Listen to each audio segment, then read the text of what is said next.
Studio Rajauli.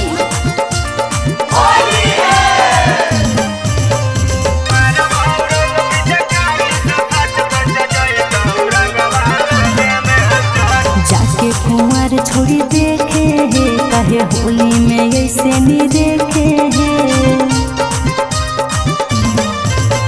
जाके कुंवर छोड़ी देखे है कहे होली में ऐसे नहीं देखे है। भैया नहीं खे घरवा में अभी नहीं करे देवरू हमारा के टच टच। मारबो रंग पिचकारी से फच फच, मारबो रंग पिचकारी से फच फच, जय को रंगवा लांगे में हच हच। मारबो रंग पिचकारी से फच फच, जय को रंगवा लांगे में हच हच।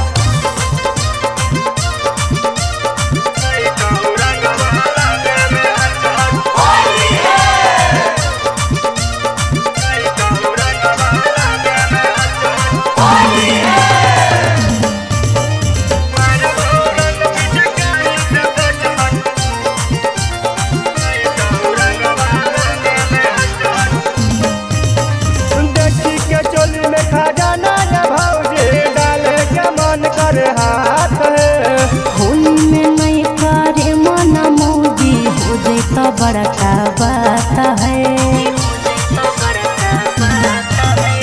देखी के चोली में खा जाना या भौजी डाले के मन कर हाथ है। होली में नहीं करे मना मौजी हो जाता बड़का बात है। लसर फसर करते जब जैता रंगवा गाछ गाछ।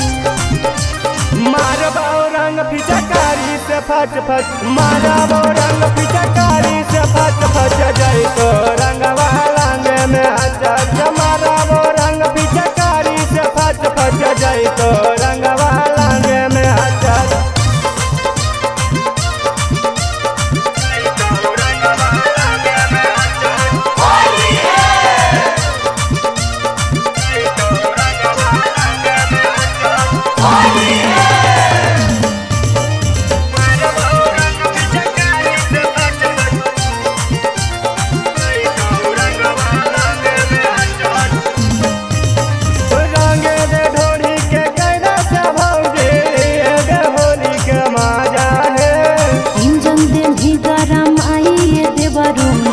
भी मान ताजा है।